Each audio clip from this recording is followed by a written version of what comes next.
Apply for the Medicare Part B plan. Medicare is the federally operated health insurance program that helps those who meet specific requirements. For example, if you are 65 years or older, disabled, worked for one of the many railroad companies, or have permanent kidney disease, you may be eligible for Medicare.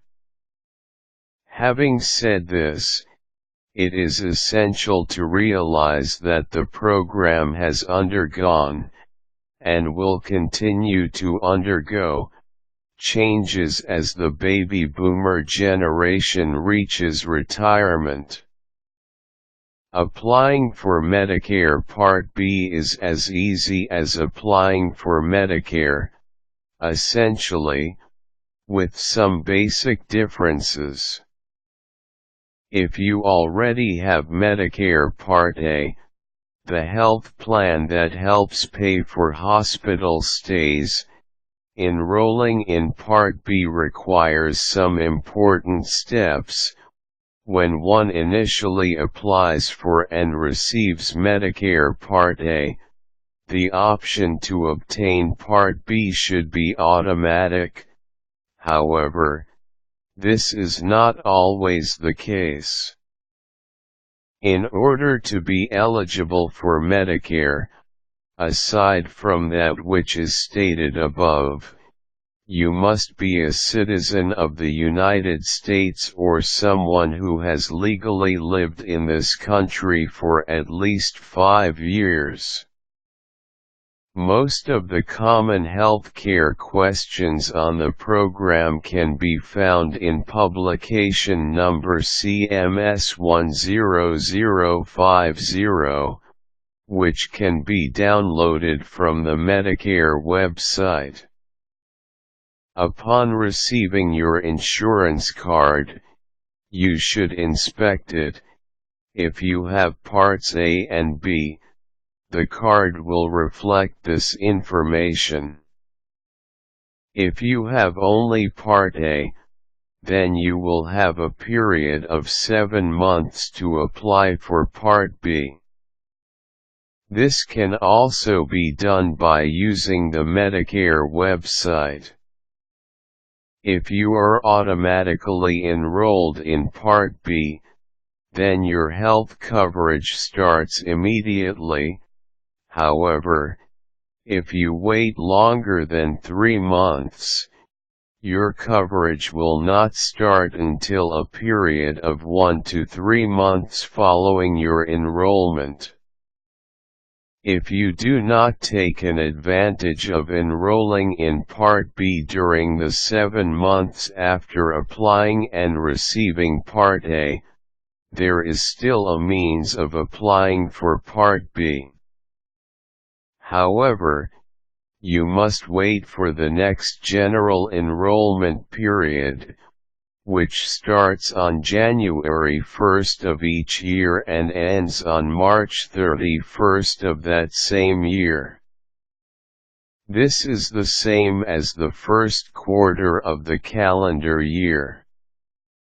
However, if you choose not to enroll into Part B during the first year, your premium will increase by 10% for each year you waited beyond the first year.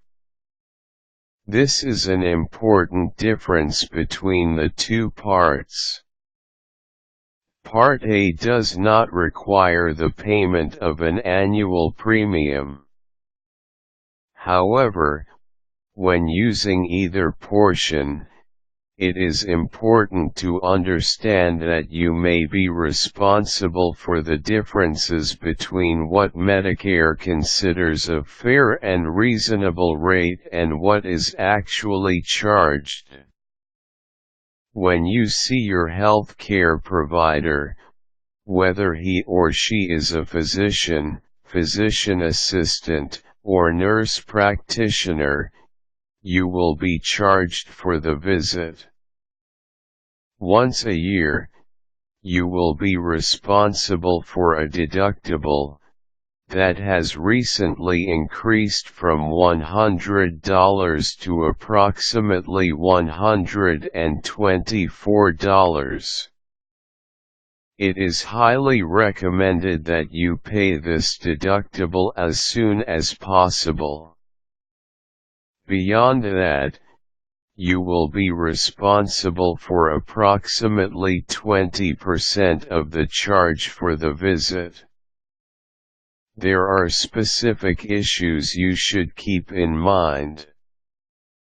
First, it is not inconceivable for a physician to negotiate with you and accept the payment from Medicare, essentially meaning that the plan will cover the entire visit. Secondly, bear in mind that there are those unscrupulous practitioners that will charge one payment for people with Medicare and a different payment for those who pay for their own medical coverage. This is fraud. If you know this has occurred, it is your responsibility to let Medicare know about the incident. Remember, when you first enroll, when you meet any of the qualifications, be sure that you also enroll in Part A and Part B. If this is not done automatically, then contact Medicare. If you are computer savvy, go to http://www.medicare.gov. Also, keep in mind that, because people are generally living longer than ever in recorded history, it is very possible that the enrollment requirements will change. The decreasing number of working people supporting an ever-increasing number of retired people spells a basic problem with regard to Medicare. Caution: never leave your Medicare card with the receptionist at a hospital or a clinic. Instead, have the receptionist copy the card. Be sure to check your card as soon as you receive it to ensure that you have time to apply for Part B. Quick tips: always keep your Medicare card in a safe place and bring it with you when visiting your health care provider or the hospital. Your card should indicate the plans in which you are enrolled. This is printed at the bottom. If at any time you suspect fraud, be sure to notify Medicare by visiting the website or calling 1-800-772-1213. Useful links: Medicare Social Security.